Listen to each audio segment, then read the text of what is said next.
નમસ્કાર મિત્રો, સ્વાગત છે તમારું એચએનજીયુ સ્ટડી પોઈન્ટ યુટ્યુબ ચેનલના એક નવા વિડીયોમાં. પીટીસી એડમિશન અંગે ખૂબ જ મોટા સમાચાર સામે આવી રહ્યા છે. એના વિશેની સંપૂર્ણ ચર્ચા આપણે આજના આ વિડીયોની અંદર કરવાના છીએ. પીટીસીની અંદર એડમિશન મેળવવા માંગતા તમામ વિદ્યાર્થીઓ અને જેમણે ઓલરેડી એડમિશન લઈ લીધું છે અને એમને કોઈ પણ પ્રકારની પ્રોસેસ બાકી છે તો એવા તમામ ઉમેદવારો અને વિદ્યાર્થીઓ માટે ખૂબ જ અગત્યની સૂચનાઓ જે છે એ જાહેર કરવામાં આવી છે. અને તમે ધોરણ 12 પછી પીટીસી કરી ડાયરેક્ટ જે છે એ ટેટ 1 પરીક્ષા પાસ કરી ધોરણ 1 થી 5 ની અંદર શિક્ષક બની શકો છો. એટલે કે જે ઉમેદવારોએ ધોરણ 12 પાસ કરેલું હોય અને હવે પીટીસી કરવા માંગતા હોય અને શિક્ષક બનવા માંગતા હોય તો એમના માટે આ ખૂબ જ અગત્યના સમાચાર છે. તો સૌપ્રથમ તમે અહીંયા જોઈ શકો છો જે આ ઓફિશિયલ નોટિફિકેશન જાહેર કરવામાં આવ્યું છે. પ્રાથમિક શિક્ષણ નિયામક શ્રેણી કચેરી, કેન્દ્રીય પ્રવેશ સમિતિ, પ્રાથમિક શિક્ષણ ડિપ્લોમા, ડીએલઈડી પ્રવેશ પ્રથમ વર્ષ 2024-27, દિવ્યાંગ અને અન્ય ઉમેદવારો માટે પ્રવેશ અંગેની પુનઃ જાહેરાત. રાજ્યભરમાં આવેલી એનસીટીઈ દ્વારા માન્યતા પ્રાપ્ત સરકારી બિન સરકારી અનુદાનિત અને સ્વનિર્ભર અધ્યાપન મંદિરો જિલ્લા શિક્ષણ અને તાલીમ ભવનોમાં ગુજરાતી, હિન્દી, ઉર્દુ, મરાઠી અને અંગ્રેજી માધ્યમમાં ચાલતા 2 વર્ષના પ્રાથમિક શિક્ષણ ડિપ્લોમા ડીએલઈડી અભ્યાસક્રમમાં પ્રવેશ માટે 21/6/2026 ના રોજ આપેલ જાહેરાત બાદ શિક્ષણ વિભાગના ઠરાવ 3/8/2024 થી દિવ્યાંગ ઉમેદવારો માટેની પાત્રતામાં સુધારો થતા પ્રવેશ મેળવવા ઈચ્છતા દિવ્યાંગ અને અન્ય ઉમેદવારો 5/8/2026 સવારના 10 વાગ્યાથી 11/8/2026 રાતના 12 વાગ્યા સુધી પીટીસી dpegujarat.in અથવા તો dpegujarat.in આ વેબસાઇટ પર ઓનલાઈન અરજી કરવા માટે જણાવવામાં આવે છે. તો જે પણ ઉમેદવારો પીટીસી ની અંદર એડમિશન મેળવવા માંગતા હોય અને હજુ સુધી જો કોઈ પણ કારણોસર એડમિશન મેળવવાનું રહી ગયું હોય તો 5/8/2026 થી 11/8/2026 રાતે 12 વાગ્યા સુધી એડમિશન મેળવી શકશે.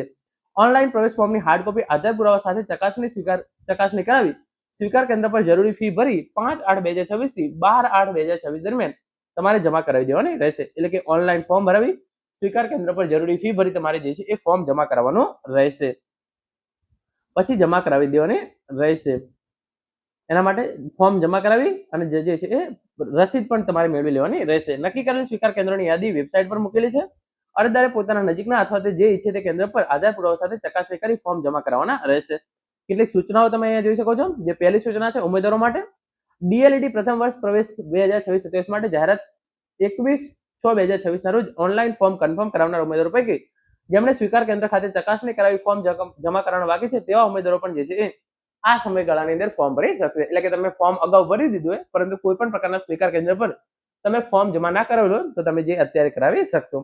પ્રથમ વખત જાહેરાત તમે જે ઉમેદવારોને અરજી કરવાની બાકી રહી ગયેલ હોય તેવા ઉક્ત સમયગાળા દરમિયાન ઓનલાઈન ફોર્મ ભરી શકશે અને જિલ્લા સ્વીકાર કેન્દ્રની ખાતે જમા કરાવી શકશે. એટલે કે જે પણ ઉમેદવારોને કોઈ પણ કારણોસર પીટીસી ની અંદર એડમિશન મેળવવું હતું અને ફોર્મ ભરવાનું રહી ગયું હતું તો એવા તમામ ઉમેદવારો જે છે એ ફોર્મ ભરી શકશે.